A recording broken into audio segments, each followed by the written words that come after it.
bite to the majority leader.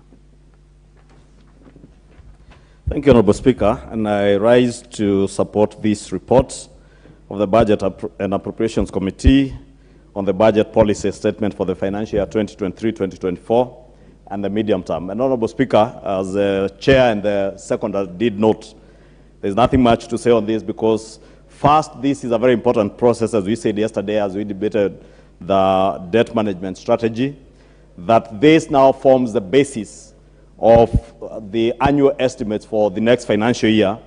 And as we mentioned, Honorable Speaker, this is among the most important business that this House will transact within this session of Parliament, this first session of this year, in consideration of the annual estimates and approval of the budget policy statement. And allow me, Mr. Speaker, to thank the Budget and Appropriations Committee, all the members of this committee, and indeed those who also serve in the Debt Committee, because they have worked under very strenuous circumstances to ensure that we have both these reports ready for approval and adoption by the House. And Honorable Speaker, notably, you will see very good recommendations that some of which have been mentioned, especially on the issues to do with giving money that is being appropriated to schools, police posts, police stations, administrative offices in our constituencies, money that is going to the sub-county level to come as conditional grants under the NGCDF fund. Honorable Speaker, this is indeed very encouraging and commendable, and will see the actual implementation of projects, because government projects, Honorable Speaker, time and over time, Honorable Speaker, it has been noted, and even those in government do agree that the implementation of NGCDF projects is much more efficient, and even the value for money is better achieved when you implement such projects through NGCDF. Honorable Speaker, in the last regime, and the Honorable Makali Mulu sat with me in the Budget and Appropriations Committee, we tried to prevail on the then government to allow the construction of what they call, I think, the 10,000 classrooms to be done through NGCDF. And there was a lot of resistance.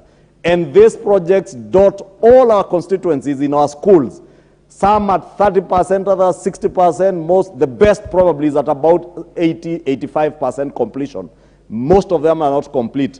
And the quality of workmanship done in many of those classroom projects implemented under the schools, the Ministry of Education infrastructure program, the quality is not as good as those that members of Parliament supervise under the NGCDF committees. And therefore want to encourage that even for police stations, administrative offices, for our DOs or our DCCs, it is better when this money comes through NGCDF. And I note that indeed the committee has made that recommendation. Honorable Speaker, more importantly, again, Honorable Speaker, when I served as the chair of the Budget and Appropriations Committee, and those who served with me who are still here, like the Honorable Sarah Correa, will bear me witness, successively in all our reports from 2017 October, we did indicate that there were no resources that were being committed to the Big Four agenda.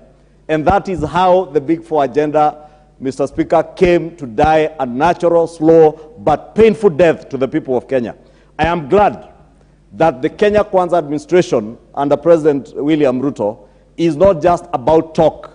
That when we talked about the bottom-up economic transformation agenda, that through the office of the president, they have been able to narrow down to the value chains that will actualize this bottom-up economic transformative agenda. And they have identified the value chains that you see that the committee is now asking the MDAs, our ministries and departments and agencies of government, to ensure that they work together with the National Assembly, to ensure that the annual estimates that come in are value chain oriented. And if I dare mention, Honorable Speaker, some of those value chains are in areas that touch the lives of the people at the bottom of the pyramid. The leather industry, the dairy industry, textiles, Honorable Speaker, with the growth of cotton and ginning and processing of cotton, tea, rice, edible oils that have become largely out of reach for many Kenyans, Honorable Speaker. Building material sector, Honorable Speaker, that has a huge ripple effect on the economy.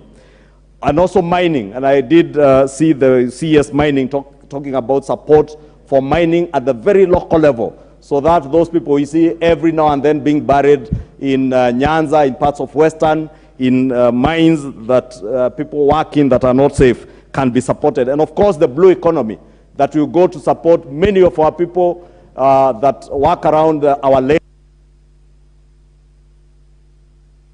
1 minute to wind Just up. 1 minute, Honorable Speaker, to conclude that those who work around our lakes and oceans, Honorable Speaker, a huge and rich resource for our country that has not been exploited, that we shall now focus on those areas, Honorable Speaker.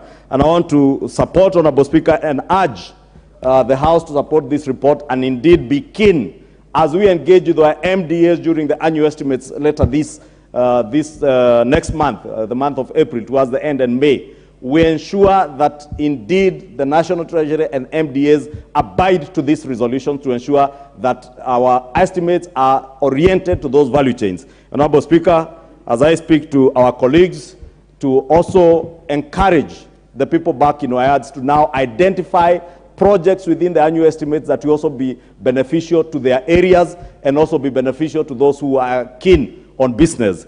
With these value chains, then you know where to direct your attention to. If you're in business, if you are a prospective investor, then you now know the focus that government is focused on and be able to focus on those areas. With that, Honorable Speaker, I support.